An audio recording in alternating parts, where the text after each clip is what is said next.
नमस्कार, आप देख रहे हैं हलचल इंडिया। मैं हूं आपके साथ अंश शर्मा। लगातार ग्राउंड जीरो से खतौली विधानसभा उपचुनाव के जो जनता का चुनावी मूड है, माहौल क्या है, इसके तहत हम पहुंचते हैं इस समय खानूपुर गांव में। इस समय हम पहुंच गए हैं, यहां पर लोगों से बातचीत करेंगे। कुछ लोग यहां पर हमें बैठे हुए मिले, उनसे जानेंगे कि आखिरकार जमीनी स्तर पर इस चुनाव का माहौल क्या है। लगातार इस विधानसभा उपचुनाव में सर यहाँ पर नेताओं का आना जाना सिलसिला लगातार जारी है। ऐसे में खतौली की जो फिजा है वो किसकी तरफ आप देख पा रहे हैं? देखिए भाई साहब, यहाँ पे तो भारतीय जनता पार्टी का ही पहले भी 5 साल के लिए दोबारा विक्रम सैनी जी को चुना था। बात कैंडिडेट की नहीं है, बात योगी सरकार की, बीजेपी सरकार की है। उसी मुद्दे पे यहाँ पे वोटिंग किया जा रहा, तो हम बीजेपी सरकार को वोट कर रहे हैं जी। और विकास के मुद्दे पे और इसी सब मुद्दों को लेके हम बीजेपी को वोट करेंगे। तो बीजेपी जो डबल इंजन की सरकार, लगातार राज्य सरकार भी कह रही है कि डबल इंजन की सरकार है तो विधायक भी भाई बीजेपी का ही होना चाहिए। आपका क्या नाम है? राहुल पवार, क्या करते हो आप? बीएससी। ये जो आप, जैसे आप युवा हो, आपके मुद्दे क्या हैं जब आप वोट करने जाओगे? या डबल इंजन की सरकार से प्रभावित होकर केवल कमल को वोट जाएगा? बस कमल को वोट जाओ। केवल डबल इंजन की सरकार को? हाँ जी। स्थानीय मुद्दों पर भी आप ध्यान देंगे या केवल पार्टी से प्रभावित होकर? पार्टी से वोट देना। तो पार्टी से प्रभावित होकर भी ऐसे भी युवा हैं जो अपने मुद्दों को ध्यान में रखकर केवल पार्टी की विचारधारा से प्रभावित होकर उन्हें वोट करते हैं। सर, क्या नाम है आपका? विकास दुबे। क्या काम करते हैं आप? मैं जॉब करता हूँ दिल्ली में। ये जो खतौली की इस समय फिजा है, नेताओं का आना जाना लगातार जारी है, ऐसे में गठबंधन और बीजेपी आमने सामने है, क्या लगता है कौन बाजी मार ले जाएगा इस चुनाव में? देखिए, जिस तरह का प्रभाव और जिस तरह की फिज़ा यहाँ पे बह रही है, तो मुझे तो यही लगता है कि भारतीय जनता पार्टी बाजी मार ले जाएगी। इस वाले चुनाव में भारतीय जनता पार्टी उभर के आएगी आगे और वही जीतेगी। अच्छा, यहाँ कई लोगों का कहना है कि जो विक्रम सिंह सैनी का कार्यकाल रहा उसमें काम नहीं देखने को मिला, ना ही वे सड़क पर मिले लोगों को, विकास कहीं गायब है खतौली से। तो इसका नतीजा इस चुनाव पर दिखेगा? देखो जी, ऐसा है, पूरी जो पार्टी है वो पूरे स्तर से काम करती है, पूरा राष्ट्र, ये एक तरह का राष्ट्रीय मुद्दा है, ऐसा नहीं है कि सिर्फ खतौली की बात है। तो अगर आपको काम देखना है तो पूरे देश को लेकर आप देखो। लेकिन अगर आप सिर्फ एक स्थायी रूप से देखो कि एक स्थानीय रूप से कि हाँ भाई मुझे खतौली के बारे में देखना है, तो ठीक है, इस मुद्दे पे थोड़ा सा लोग सोचेंगे, विचारेंगे, लेकिन एक मौका ज़रूर दिया जाएगा कि हाँ उसको काम करने का मौका मिले, तभी वो आगे अग्रसर हो पाएंगे और विकास कर पाएंगे। एक मौका और भारतीय जनता पार्टी यानी विक्रम सिंह सैनी की जो पत्नी चुनावी मैदान में उतरी हुई हैं, राजकुमारी सैनी, उनको देने की बात की जा रही है कि पार्टी से प्रभावित होकर। डबल इंजन की सरकार है तो विधायक लोकदल का होगा या बीजेपी का ही? भाई साहब, जीतेगी बीजेपी। इसके कुछ कारण हैं जो मैं बताना चाहूँगा। अभी आप कह रहे थे कि यहाँ पे जो है आपको डेवलपमेंट नहीं दिख रही। मेरी मिल रोड पे परचून की दुकान है, 20 साल से मेरे मित्र हैं। यहाँ पे हाईवे था, लेकिन गलियों के अंदर जो सड़कें अब जाके बनी हैं, ये क्यों नहीं दूसरी पार्टीज इसको दिखाती हैं। मैं गले से रात को अगर कुछ पैसा लेके जाता हूँ तो मेरे को डर लगता था कि चोरी हो जाएगा। आज की डेट में हम लोग निश्चिंत है कि कोई हमें टच नहीं कर सकता। तो ये सब चीज़ें भी आपको दिखानी पड़ेंगी, तो आएगी बीजेपी, बिकॉज ये बीजेपी के आने के बाद ही जो है सारा का सारा चेंज आया है। तो गुंडागर्दी यहाँ का एक मुद्दा रहेगा कि गुंडागर्दी बीजेपी की जब से योगी सरकार आई है, चूंकि कहा जाता है बुलडोजर है एक्शन में, योगी सरकार एक्शन में, पुलिस प्रशासन एक्शन में, तो इस विधानसभा उपचुनाव में खतौली का वोटर क्या उसको भी ध्यान में रखकर वोट करेगा? देखिए, मतलब ये तो सबकी एक निजी राय हो जाती है, लेकिन कहीं ना कहीं आपको आपके हम लोग जाट बिरादरी, मतलब जाट बहुल्य क्षेत्र है और कृषि यहाँ पे हमारा मेन काम है।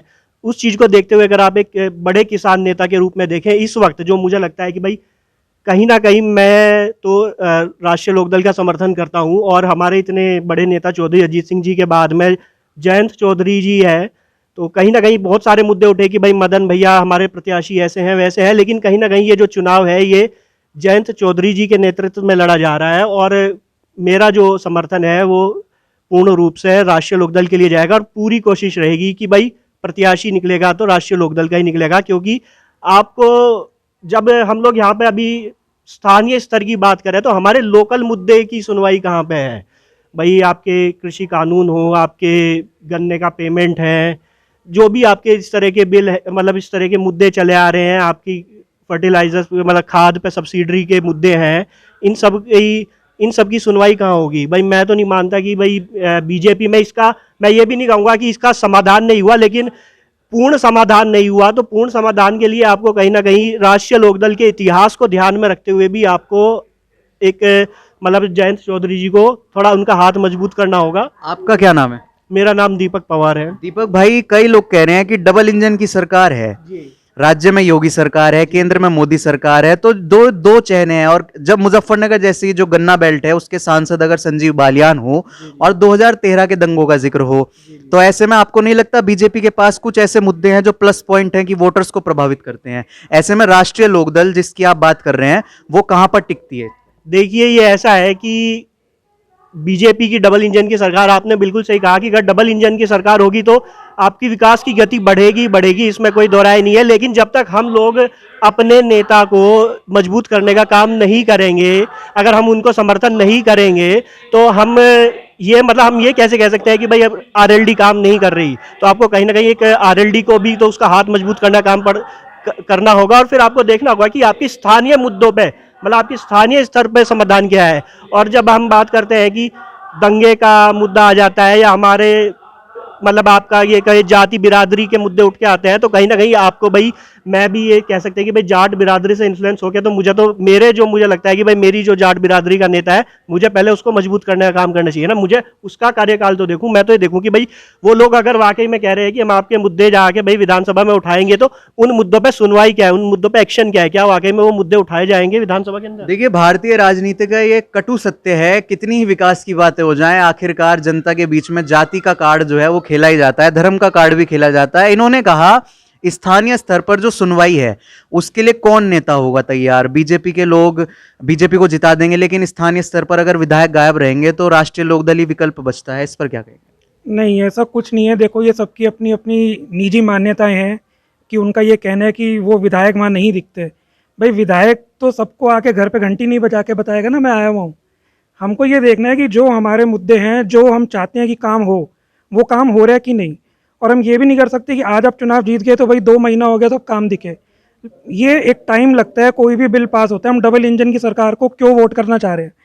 आज उनको कोई भी चीज़ पास करनी है, कोई भी बिल पास करना है, तो स्टेट अगर सेंटर के पास जाएगी तो वहाँ पे कोई ऑब्जेक्शन नहीं होगा। ये सबसे बड़ा प्लस पॉइंट है। तो इसलिए डबल इंजन की सरकार को ही वोट जाना चाहिए, क्योंकि इसमें हमारे को ज़्यादा चांसेस हैं कि हमको जो चाहिए वो हमें मिल जाएगा। तो डबल इंजन की सरकार कहीं ना कहीं प्लस पॉइंट लोगों को लग रहा है कि होगी। आप एक महिला हैं, गृहिणी हैं, आप देखती हैं जब बीजेपी की सरकार उत्तर प्रदेश में आई, योगी सरकार आई, तो महिलाओं के लिए बहुत बड़े बड़े दावे किए गए कि अब गुंडागर्दी खत्म कर दी गई है। तो अब जो ये विधायकी का चुनाव है इसमें गुंडागर्दी मुद्दा रहेगा। एक गृहिणी के तौर पे क्या कहेंगे? मैं यही कहूँगी कि गृहिणी काफ़ी सुरक्षित हैं जब से ये सरकार आई है, और आगे हम भी यही उम्मीद करते हैं कि और अच्छा काम किया जाए, ताकि सब अपनी सुरक्षा से इधर आना जाना जो करना चाहिए लेडीज़ को, वो अपना काम बेफिक्र होकर करें, किसी का डर ना रहे।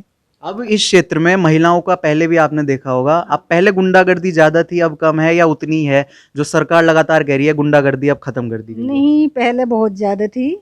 कहीं भी बाजार में इधर उधर जाते थे तो चैन वगैरह छीन लिया, कुछ भी कर लिया, लेडीज़ की इज्जत पे हाथ डालने की भी कोशिश करते थे। लेकिन अब बहुत बहुत ज़्यादा सुरक्षित है।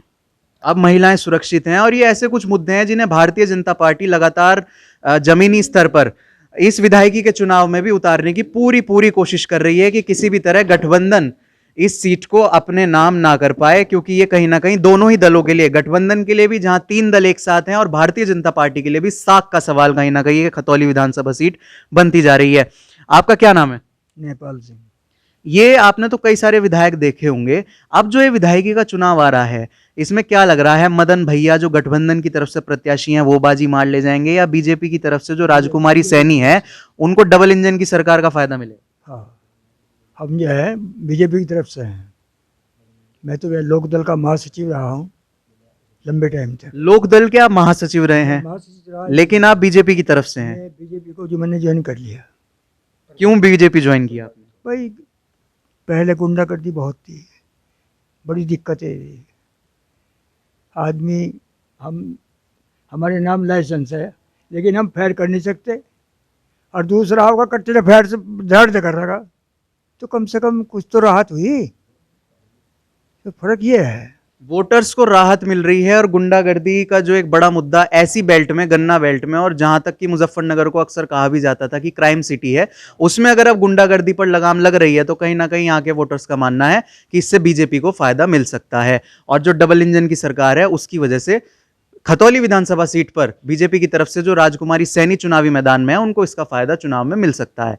फिलहाल खतौली से हलचल इंडिया के लिए मुजम्मिल अहमद के साथ अंश शर्मा।